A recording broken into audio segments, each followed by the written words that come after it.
नबी का जिक्र करते हैं, तेरा एहसान है मौला। हमारे पास बख्शिश का यही सामान है मौला। मदीने की गली छोड़ दें जन्नत के बदले में। बेशक सुभान अल्लाह। मदीने की गली छोड़ दें जन्नत के बदले में। ये सौदा हम नहीं करते, हमें नुकसान है मौला। बेशक क्या बात है सुभान। वो जिसे दीद का एक जाम पिला देते हैं, वो जिसे दीद का एक जाम पिला देते हैं। फर्श ता अर्श सभी पर्दे उठा देते हैं। बेशक क्या बात। फर्श ता अर्श सभी पर्दे उठा देते हैं। मेरे महबूब के दीवाने नियाजी अक्सर, मेरे महबूब के दीवाने नियाजी अक्सर नाम महबूब पे हर चीज लुटा देते हैं। क्या बात है। और इन महफिलों में वो आते हैं जिनको सरकार बुलाते हैं। बेशक महबूब की महफिल को महबूब सजाते हैं। महबूब की महफिल को महबूब सजाते हैं। आते हैं वही जिनको सरकार बुलाते हैं। आते हैं वही जिनको सरकार बुलाते हैं।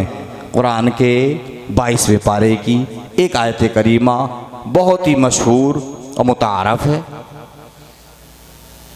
तिलावत करने का शर्फ हासिल किया।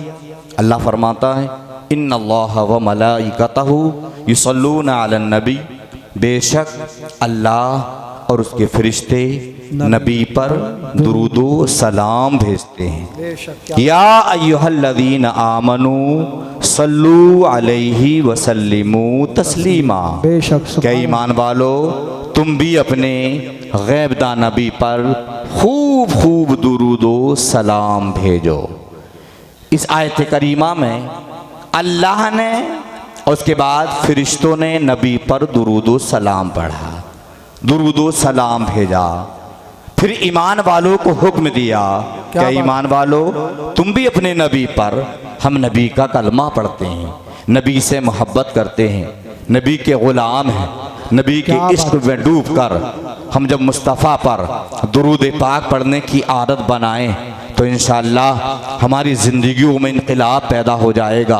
क्या बात। मेरा जहन जो काम कर रहा है, तफसीर रूहुल बयान जिल्द नंबर 3 सफ़ा नंबर 147 पर साहिब रूहुल बयान ने एक वाक़ये को नकल फरमाया।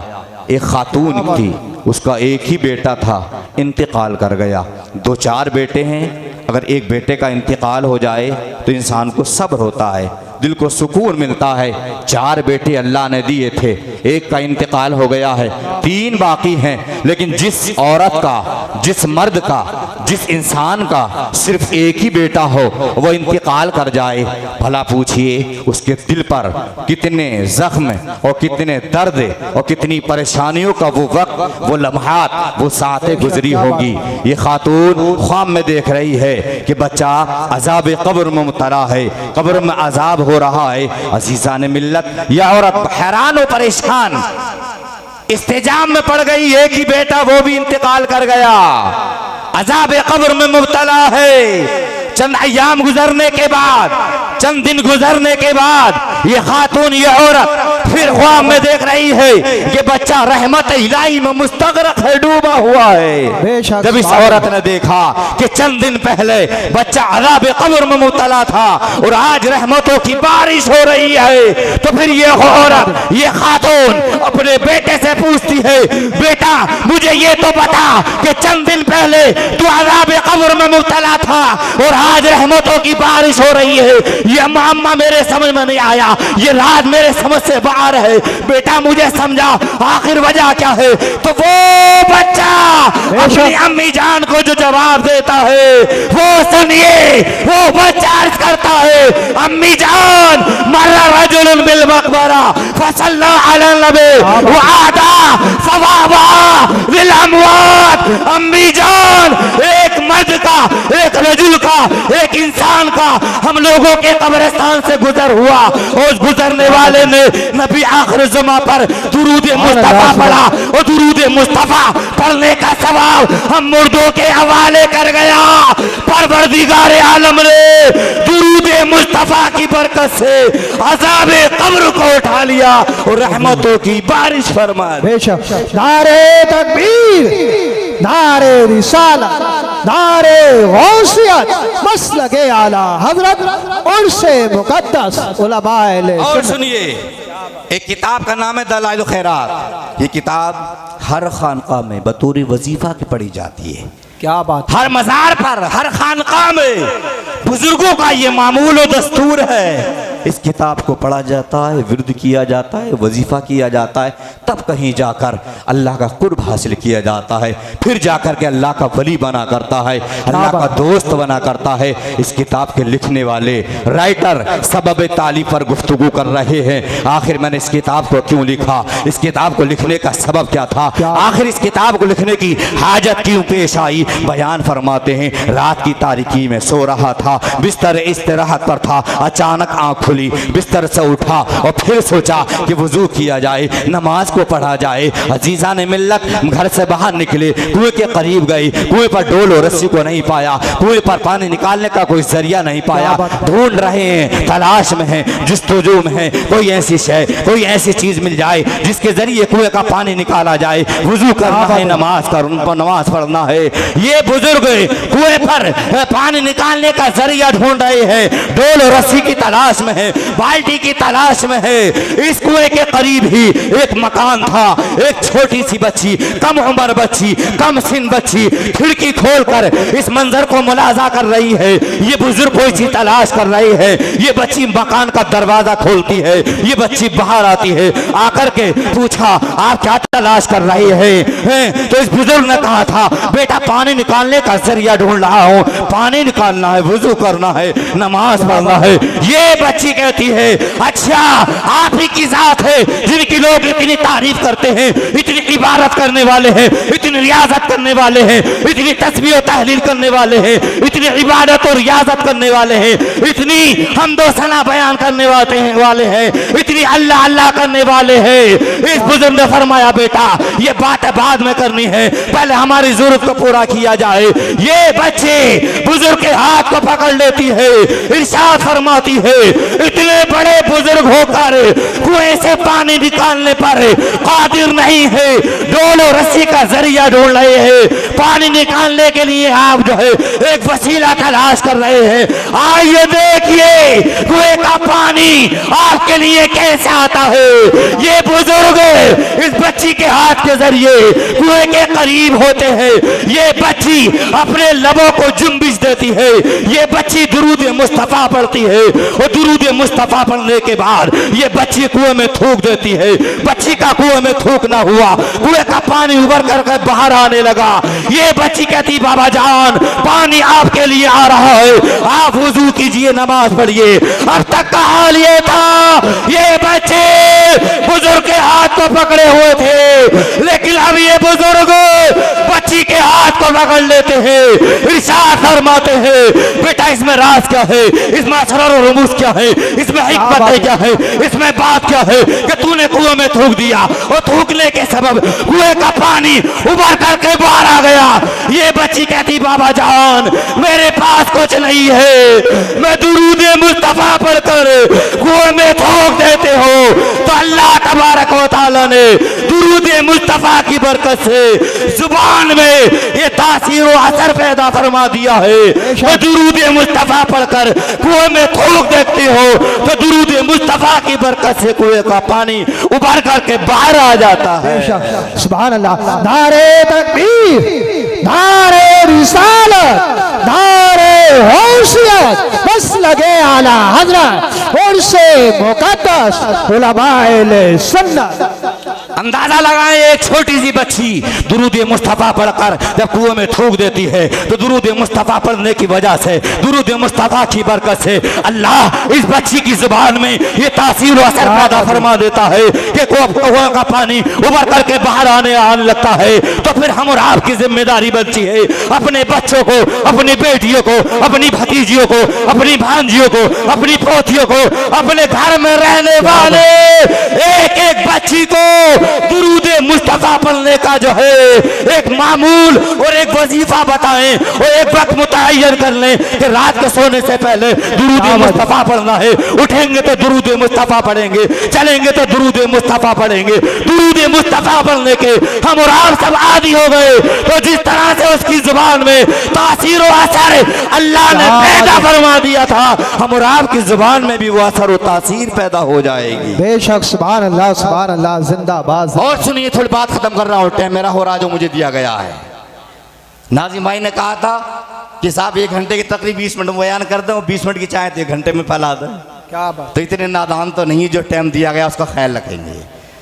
समझे, दुनिया के सबसे पहले इंसान जिसको हजरत आदम कहा जाता है, जन्नत में क़याम पसीर है, जन्नत में ठहरे हुए, तबीयत नहीं लग रही है। तबीयत को खुश करने के लिए हजरत हव्वा की तख्लीक हुई। बाई पसली से हजरत हव्वा को पैदा किया गया। क्या बात। हजरत आदम अलैहिस्सलाम इफाक़े में आए, होश में आए तो देखा हजरत हव्वा तशरीफ फरमा है। पूछा तुम कौन हो? जवाब मिला मेरा नाम हव्वा है, मैं हय्युन जिंदा इंसान से पैदा की गई हूँ। कि तुम्हें पैदा करने का मकसद क्या है, क्यों पैदा किया गया है? कि मुझे पैदा करने का मकसद ये है कि मैं आपकी शरीके हयात हूँ, आपकी बीवी हूँ, आप मुझसे फ़ायदा उठाएं, मैं आपसे फ़ायदा उठाऊं, एक दूसरे से लुत्फ़ अंदोज़ हों। हज़रत आदम अलैहिस्सलाम ने जब इतना सुना तो हज़रत हव्वा की जानिब हाथ दराज़ करने का इरादा किया। क्या बात है। हाथ बढ़ाना चाहा हज़रत हव्वा के जानिब। क्या बात है। दुनिया के सबसे पहले इंसान हज़रत आदम अलैहिस्सलाम हाथ को दराज करते हजरत हव्वा की जानिब आवाज आई, आदम पहले मेहर तो अदा कर दो। अर्ज किया मौला मेरे पास बैंक बैलेंस नहीं है, मेरे पास दौलत और सरबत नहीं है, मेरे पास मालो मनाल नहीं है। मौला मैं किस चीज के जरिए मेहर अदा करूं? रब ने इरशाद फरमाया, आदम मेरे मुस्तफा पर दुरूद पढ़ लो, यही तुम्हारा मेहर का दर्जा हो जाएगा। दुनिया के सबसे पहले इंसान हजरत आदम अलैहिस्सलाम दुरूद मुस्तफा पढ़ रहे थे, हजरत हव्वा का मेहर अदा हो रहा। अंदाजा लगाएं, आज हम और आपके यहाँ शादी होती है तो क्या करते हैं? 2 लाख 3 लाख और 4 लाख मेहर बांधा जाता है। दुरूद मुस्तफ़ा पढ़कर हैंडो हैंड नकद मेहर अदा किया नहीं किया? तो बेहतर और अफजल यही है कि मेहर को जल्दी अदा कर दिया जाए और नकद अदा कर दिया जाए। लेकिन होता क्या है, 1 लाख 2 लाख 4 लाख मेहर बांधेंगे और फिर जिंदगी भर दे नहीं पाते हैं।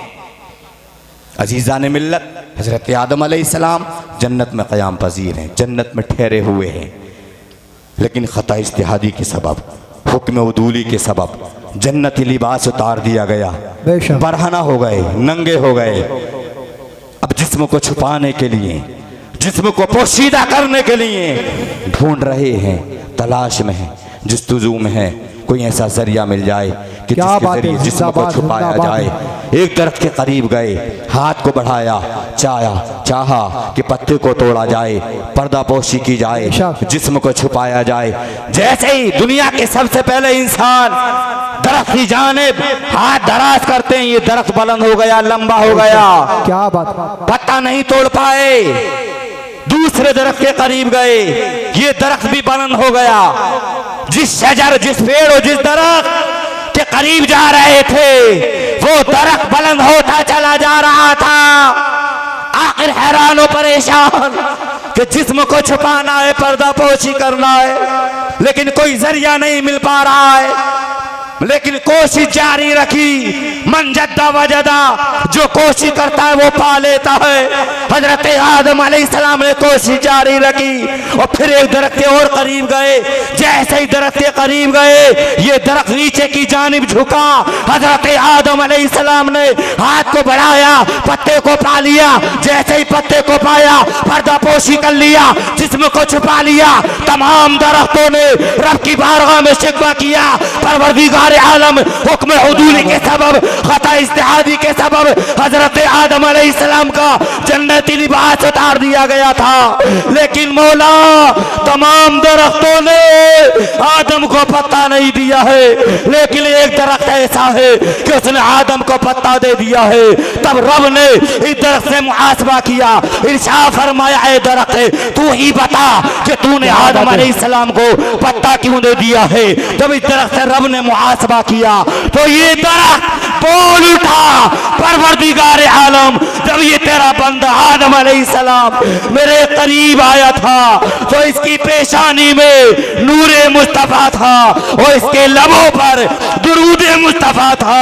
मैं ताज़ीम नबी में झुक गया और हजरत आदम अलैहिस्सलाम को पत्ता दे दिया। बेशक, सुभान अल्लाह, जिंदाबाद जिंदाबाद। इसलिए कोशिश करें कि दुरूद मुस्तफ़ा पढ़ें और हर वो काम जिसकी इब्तिदा और आखिर में दुरूद मुस्तफ़ा ना पढ़ा जाए वो काम मुकम्मल नहीं हो पाता है। इश्क करें, मुस्तफ़ा से करें, प्यार करें तो मुस्तफ़ा से करें, मुस्तफ़ा के कौल फेल पर अमल करें, मुस्तफ़ा की सुन्नतों को अपनाएं। मुस्तफ़ा की एक सुन्नत पर जो अमल करता है परवरदिगार उसको 100 शहीदों का सवाब अता फरमाता है। मन तमस्सका बिसुन्नती इंद फसादी उम्मती फलहु अजरु मिअती शहीद। जो एक सुन्नत को मुस्तफ़ा की जिंदा करता है और वो सुन्नत जो मिटती चली जा रही हो, ख़त्म होती चली जा रही हो, इंसान उस सुन्नत को जिंदा करता है, उस पर अमल करता है तो परवरदिगार 100 शहीदों का सवाब अता फरमाता है। एक हदीस पाक का टुकड़ा तिलावत किया, अल्लाह के रसूल ने फरमाया, दुनिया मज़रातुल आखिरा, दुनिया आखिरत की खेती है। दुनिया में रहकर जिस तरह का बीज डालेंगे उसी तरह के फसल काटेंगे। दुनिया में रहकर नमाज के बीज बोएंगे तो वहाँ फसलें नमाज पाएंगे। दुनिया में रहकर ज़कात के बीज डालेंगे तो वहाँ फसलें ज़कात पाएंगे। दुनिया में रहकर रोज़े के बीज डालेंगे तो वहाँ फसलें रोज़ा पाएंगे। मुख्तसर एक जुमले में कह करके गुजर जाऊं, दुनिया में रहकर जिस तरह के आमाल उमूर इख्तियार करेंगे उसी के हिसाब से परवरदिगार आलम अजरो सवाब अता फरमाएगा। अस्तगफिरुल्लाह मिन कुल्ली ज़ंबिन व अतूबु इलैहि व मा अलैना इल्लल बलागुल मुबीन। अस्सलामु अलैकुम व रहमतुल्लाहि तआला व बरकातुहू।